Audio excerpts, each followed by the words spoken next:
तो नमस्कार दोस्तों, I am Abhay Agrawal, this is me. अपन करेंगे एस सी वर्मा का चैप्टर 3 का एक्सरसाइज का क्वेश्चन नंबर 39। ये क्वेश्चन एकदम ओरल है, कोई कैलकुलेशन, कोई पेन की ज़रूरत नहीं है। ठीक है, लोग जल्दी से पेन चलाना स्टार्ट कर देते हैं, बाकायदा डिस्टेंस निकालना, टाइम निकालना। अरे पहले सवाल तो समझा दूँ। चलो देखो क्या बोला है कि एक u projectile, initial speed u दी हुई है, एंगल ऑफ पोजीशन थीटा दिया हुआ है, उसको फेंका गया तो उसका पाथ कुछ ऐसा होगा। अब बोला है कि फाइंड द एवरेज वेलोसिटी, मैं पढ़ता हूँ सवाल को, find the average velocity of a projectile between the instants it crosses half the maximum height. तो मैक्सिमम हाइट कौन सी होती है, यहाँ से लेकर यहाँ तक। ठीक है, तो ये मैं लगभग बनाया उसको आधी हाइट पे h/2, और ये भी कितना हो गया h/2। ठीक है, तो ये हो गया। तो बोला है कि find the average velocity between the instants it crosses half the maximum height. तो भैया ऐसा कब होएगा, दो बार होएगा, एक तो इस समय और एक तो इस समय। ये भी h/2 है और ये भी h/2 है, यानी कि h max/2। अब इन दोनों के बीच में एवरेज वेलोसिटी निकालनी है।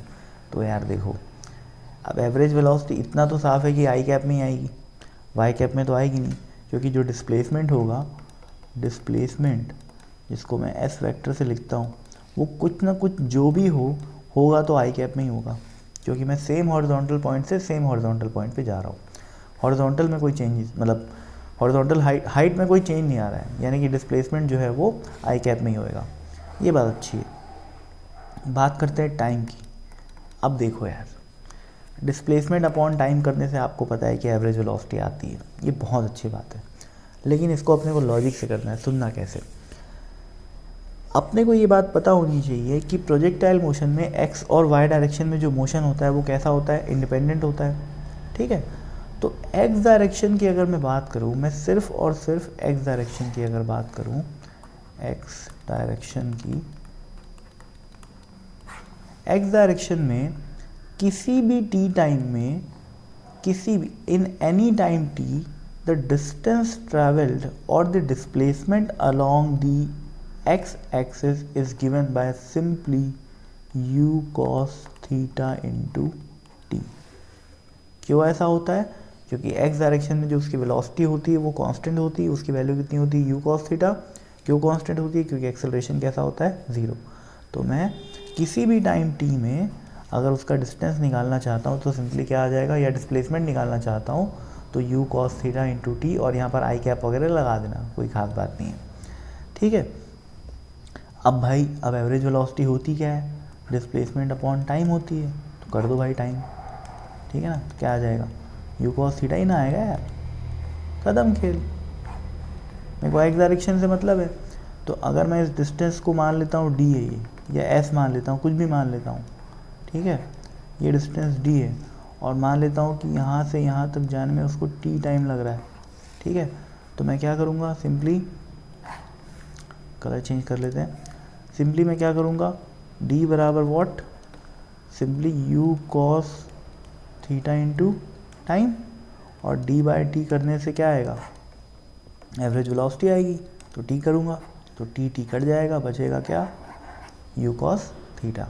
ठीक है ना, तो भाई इस बात को तो समझ लो कि किसी भी दो पॉइंट में अगर मैं यहाँ से यहाँ तक की बात भी करता, यहाँ से यहाँ तक की, और अगर ये दोनों सेम हॉरिजॉन्टल लेवल पे हैं, तो भी एवरेज वेलोसिटी कितनी आती, u cos थीटा ही आती। इवन यहाँ से लेकर यहाँ तक जितना भी समय लगे उसको, ठीक है, उसका डिस्प्लेसमेंट सिर्फ और सिर्फ एक्स डायरेक्शन में है, तो एवरेज वेलोसिटी निकालोगे तो u cos थीटा ही आएगी। ठीक, और अगर बस काफ़ी है इतना एक्सप्लेनेशन। ठीक है, तो ये एक अच्छा लॉजिकल सवाल है, बट पेन नहीं चलानी है इस सवाल में, पूरा ओरल सवाल है। ठीक है, मैं पेन चला रहा हूँ क्योंकि मैं समझा रहा हूँ आप लोगों को। तो I hope the explanation was clear. और कोई अगर कैलकुलेशन से करना चाहे तो अपना टाइम वेस्ट कर सकता है, नो प्रॉब्लम। बट इस सवाल को एससी वर्मा में पुट करने का मतलब ये नहीं है कि आप इसमें पेन चलाओ, कैलकुलेशन करो और टाइम वेस्ट करो। इस सवाल को यहाँ पर पुट करने का यही मतलब है कि एक नया कॉन्सेप्ट सिखाना चाह रहा है ये सवाल। वो कॉन्सेप्ट क्या है कि किसी भी दो सेम हॉरिजॉन्टल लेवल पे अगर मैं बात करूँ, एक प्रोजेक्टाइल मोशन में किसी भी दो पॉइंट की बात करूँ जो कि सेम हॉरिजॉन्टल लेवल पे है, तो वो जो एवरेज वेलोसिटी निकालोगे तो उसकी वैल्यू जो आएगी वो आएगी u cos थीटा। ठीक है, क्योंकि x डायरेक्शन में वेलोसिटी इज़ ऑलवेज कांस्टेंट, और जब जब वेलोसिटी कांस्टेंट होती है तब एवरेज वेलोसिटी इंस्टेंटेनियस वेलोसिटी के बराबर ही आती है।